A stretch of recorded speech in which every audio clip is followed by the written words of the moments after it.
when Edward Gibbon wrote his 6-volume Decline and Fall of the Roman Empire back in the late 18th century. He acknowledged the important role the arts played in sustaining the empire as long as it did. On a visit once to the ruins of the city of Rome in 1764, Gibbon made an exhaustive study of all the ancient landmarks. He later acknowledged that he was moved to write the story of the decline and fall of the city of Rome, but that later became for him a larger exploration of the fall, the decline of the entire Roman Empire. His writing consisted of about 8,000 footnotes. It's rather extensive. There was a cast of 10,000 historical figures, a timeline of more than 1,000 years.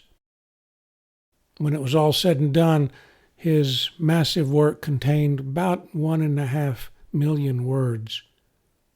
If you'd prefer just to listen to the audio book, it's available.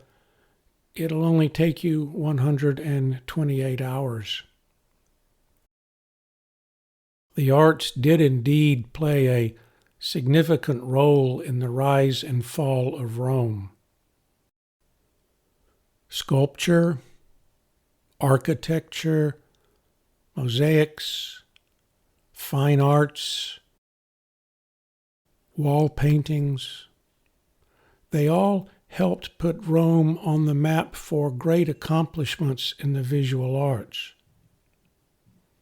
I'd like to look at a few fresco paintings in the 1st century CE and see just how important they are for our understanding and appreciating the fine arts that the Romans created since their early origins.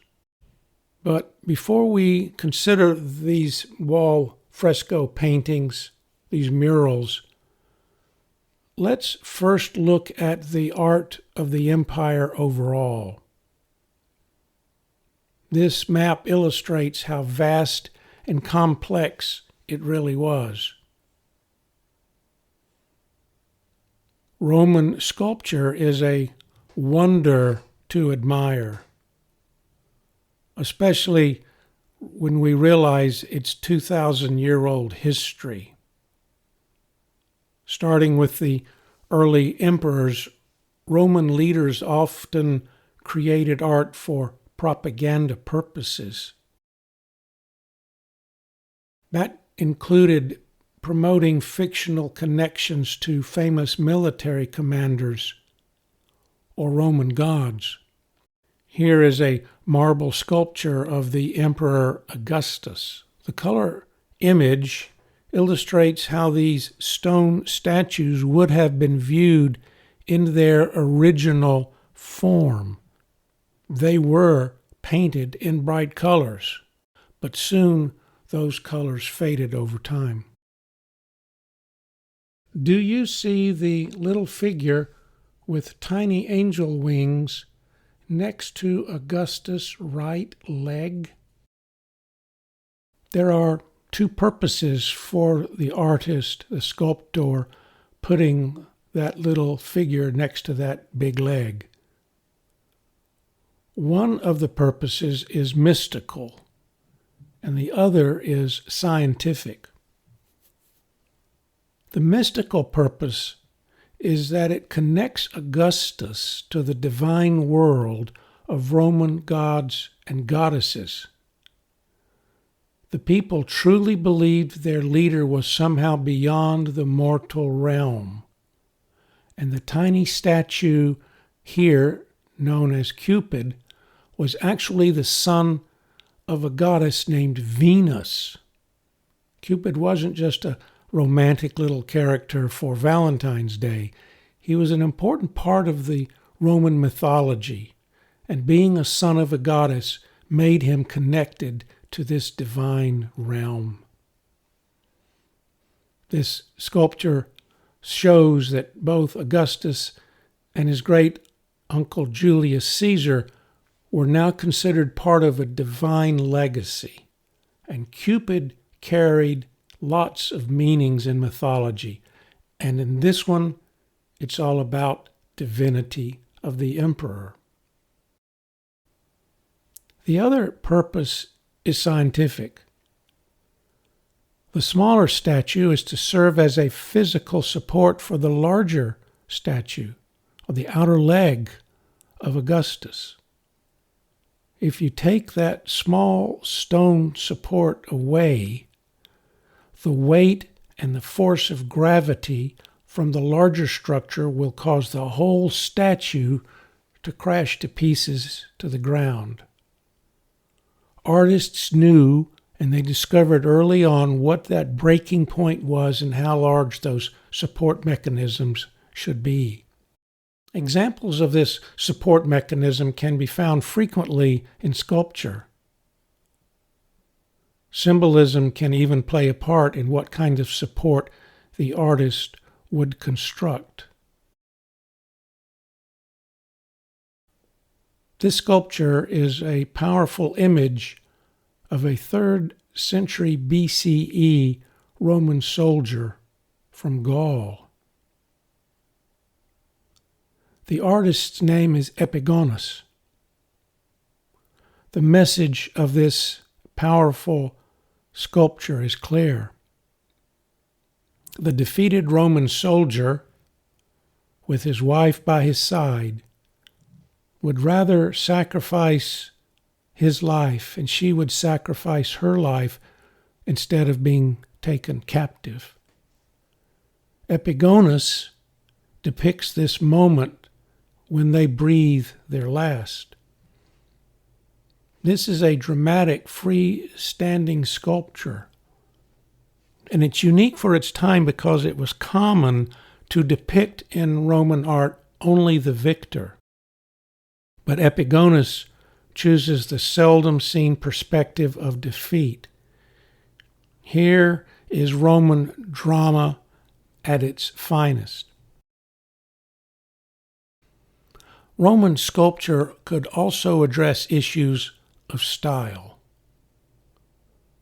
The elaborate lady's fashionable hairdo here indicates a person of wealth and upper-class privilege around the 2nd or 3rd century CE.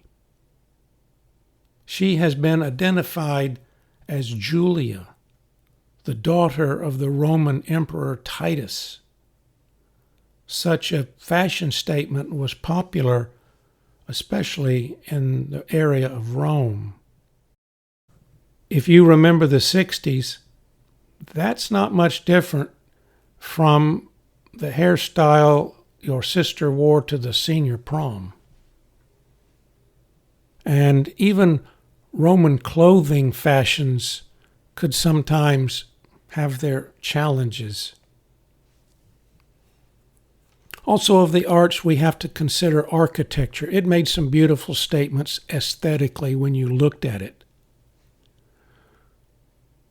Roman architecture, I think, really shines when we look at the particular structure we now know as the Roman Colosseum.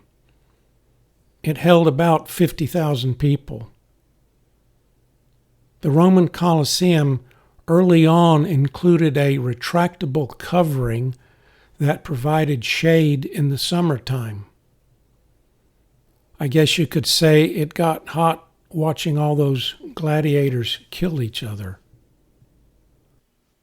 During recent restoration of the deteriorating brick and mortar, the city of Rome also installed a new retractable floor platform. It is designed to simulate the ways the gladiators entered from below through subterranean chambers.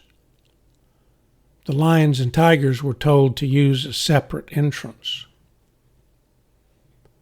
Rome could think big, but Rome could also think small, and that's important in the arts.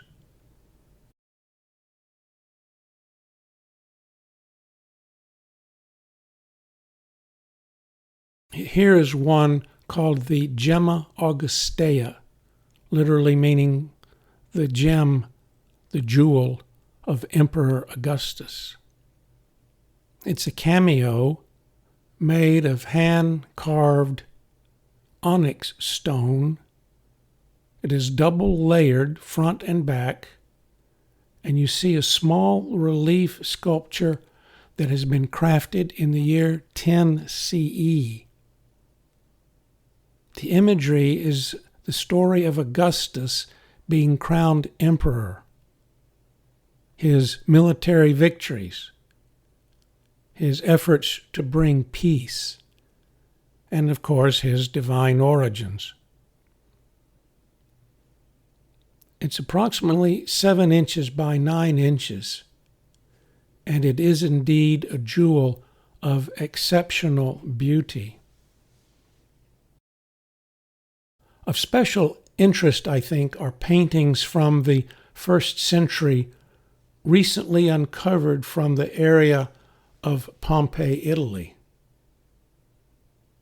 Prior to the eruption of Mount Vesuvius in the year 79 CE, Pompeii was a thriving city located along the Bay of Naples. Its population had grown to about 20,000. Pompeii held an amphitheater, a forum, a basilica, several temples, and public fountains. Nearby, expensive homes and holiday villas dotted the surrounding coastline. The devastating volcano from Mount Vesuvius destroyed those cities.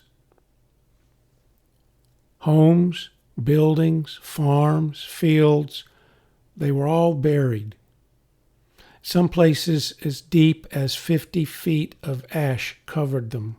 Hot lava, molten, suffocating ash and lava. This is a painting by the British painter John Martin, who captures what the people of Pompeii and Herculaneum might have witnessed. Archaeologists began excavating this site in the late 1700s, and only a portion of the area has been studied thus far.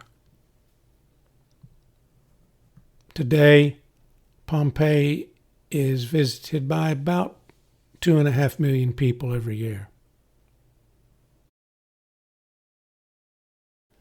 Technically speaking, fresco is a two-dimensional image that uses wet plaster and powder pigments mixed together, or more accurately, tempera pigments suspended in animal glue.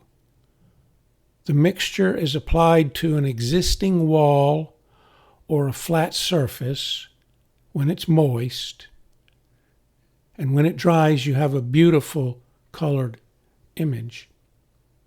This is an illustration of how it could be made. Romans who used this art form were mostly the wealthy class who could afford to decorate their homes and walls with large frescoes. Most frescoes were indoors, and they were found in private homes and villas. It is a painting technique that preserves the images and their colors for centuries.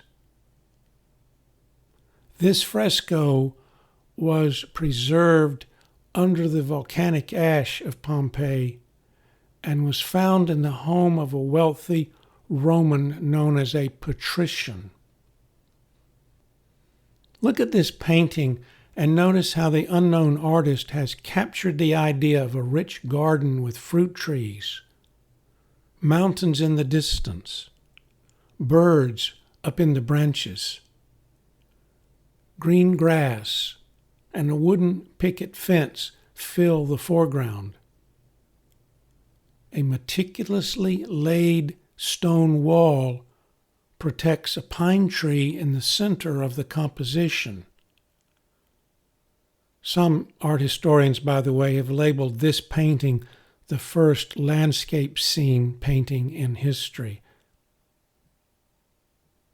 Birds and fresh fruit and flowers are plentiful here. This is one fabulous painting.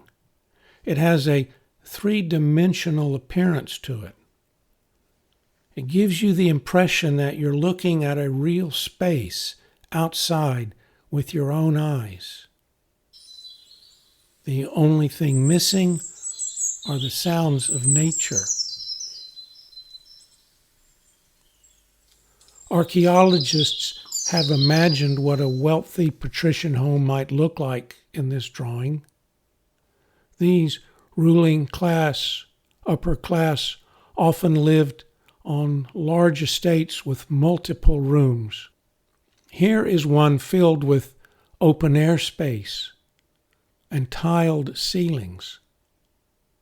The walls and floors would be decorated in various colors.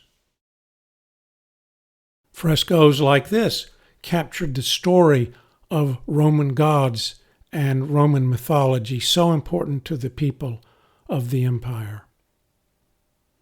In Homer's Iliad, we see the moment of the sacrifice of a woman named Iphigenia.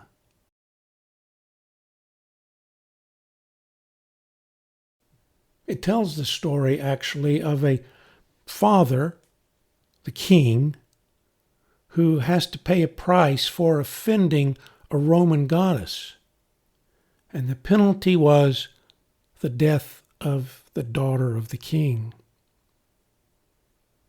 A Roman artist has skillfully composed this scene. Note the use of shadow at the feet of those in the foreground, and the figure on the left with 1 foot resting higher on a stone step. These artistic devices were rare by first century standards. Here is another fresco in a home. It is a scene of a religious image, the Roman goddess Victory. Religion was an important aspect of life in a Roman household. Many homes had their own personal shrines to various gods and dedicated to the goddesses. You can tell by looking at the rich vermilion reds seen here that this home was for a person of means. But on side streets, few folks could afford large homes or expensive landscaped scenery frescoes displayed on their walls. Here, homes also served as shops where you worked. Life in a busy marketplace. Pick up some fast food to go and watch a big screen TV on that wall while you wait. It is not the Caesars. It's not the might of the empire nor the wealthy. These were apartment complexes that could rise 3 and 4 stories tall for those who worked in the marketplace. Though not large accommodations, you could find from time to time a small home fresco visible for you, your family, and your friends. This painting would probably be the only artwork in someone's home. But it served the family well. This picture of this person would entertain the family and remind them of who their loved one was, and succeeding generations would see it daily, long after the people had passed away. As part of the wall itself, it remained for years to come as part of the decor.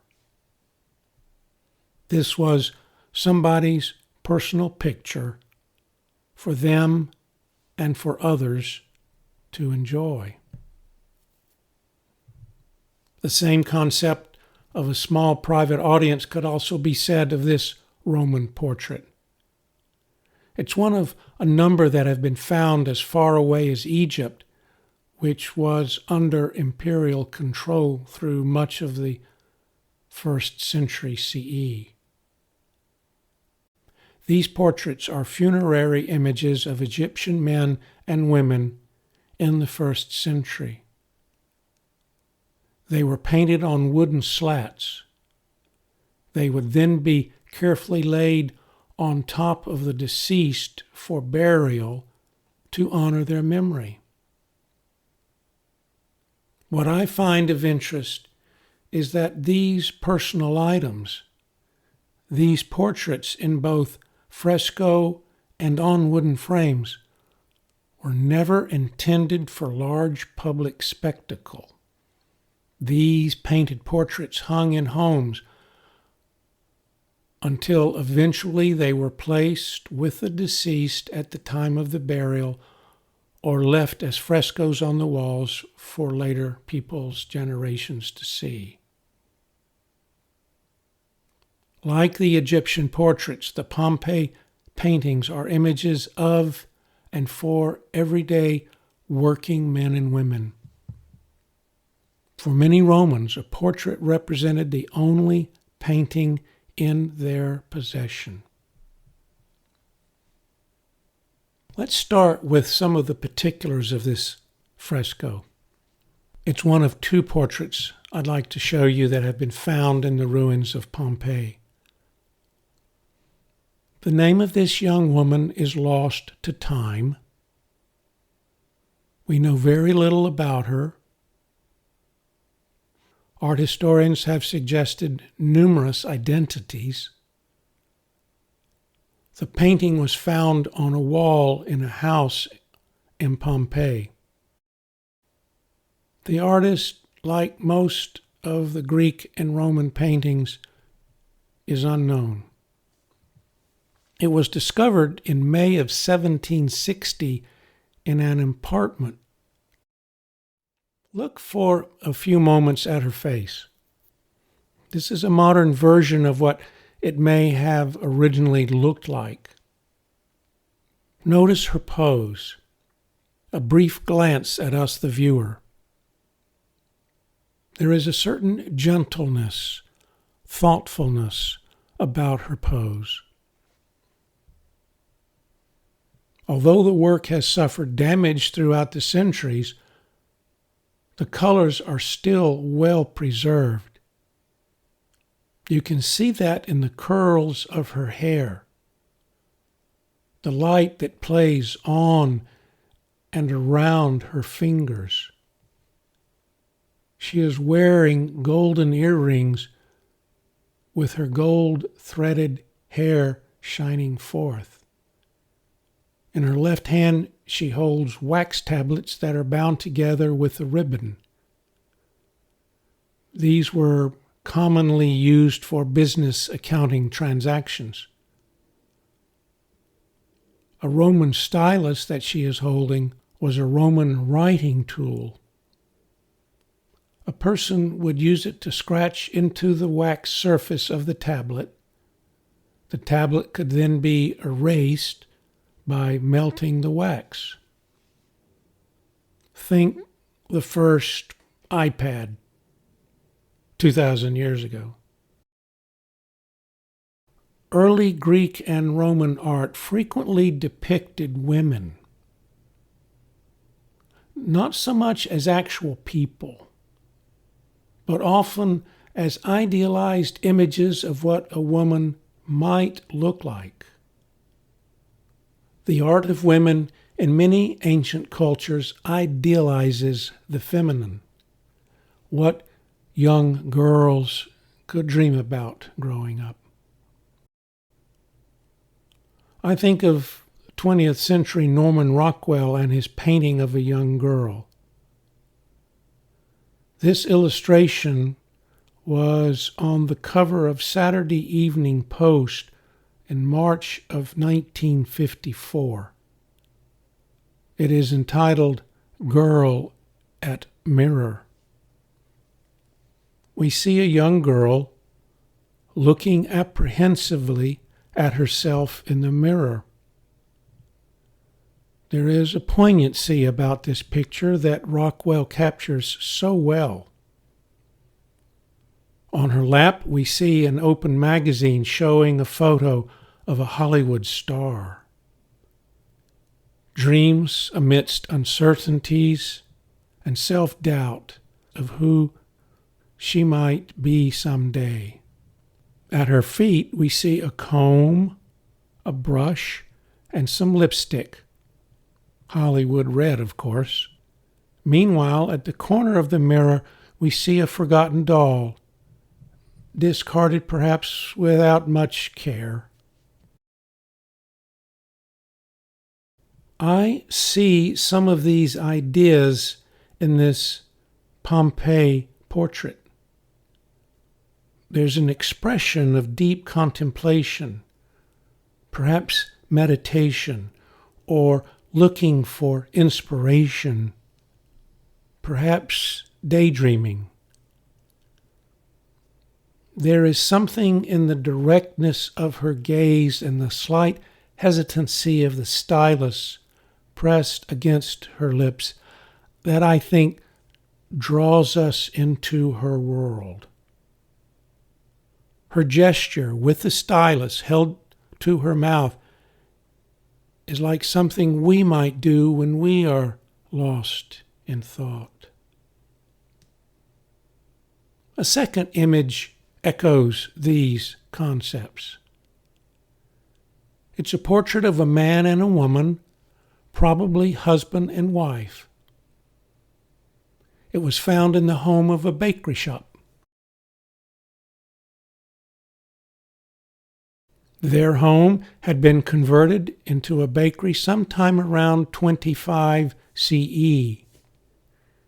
We know that because there is an inscription on the door with the name of the owner, Terentius Neo, and we know when he was living and baking in Pompeii. Here's a picture of a loaf of bread that was found in the ruins of a bakery shop. This loaf of bread has been completely carbonized by the heat of Vesuvius and at the same time preserved almost immaculately for 2,000 years. Many folks back then made their own loaves of bread at home and then took them to a bakery. When they picked up their loaves, they likely would see their name stamped on it for identification. A string would have been attached to the loaf for carrying it back home. We see a man and a woman, both shown of equal status. He holds a scroll. She holds an iPad. She holds a tablet and a stylus. Both are confident and thoughtful. Perhaps they are the store owners of one or maybe more local bakeries in the area. It sure looks to me that both of these paintings have the same technique being used. Both women are shown with the same objects, a tablet and a stylus, in their hands. The stylus is resting on a chin. The woman's clothing looks the same, and the hairstyles are similar. Perhaps the same artist painted both portraits. Both women show a reflective nature which brings these people to life. There is a delicate, if not deeply introspective view of these Pompeii citizens. Their portraits reveal thoughtful individuals. The paintings of Pompeii, the frescoes in the homes, on the walls of the people who lived there centuries ago, the paintings for the Egyptians hundreds of miles away for their burial rites, these are not just old pictures from an ancient world. They are vivid expressions of cultural ideals and personal aspirations. They are, to be sure, tinged with tragedy, but they are also representative of real people. The folks who worked the fields, who baked the bread, who served the lunches in the marketplace. These images offer us beautiful snapshots into the lives of people, not so very different from you and me 2,000 years later. For we too dream of a future. Thank you for watching.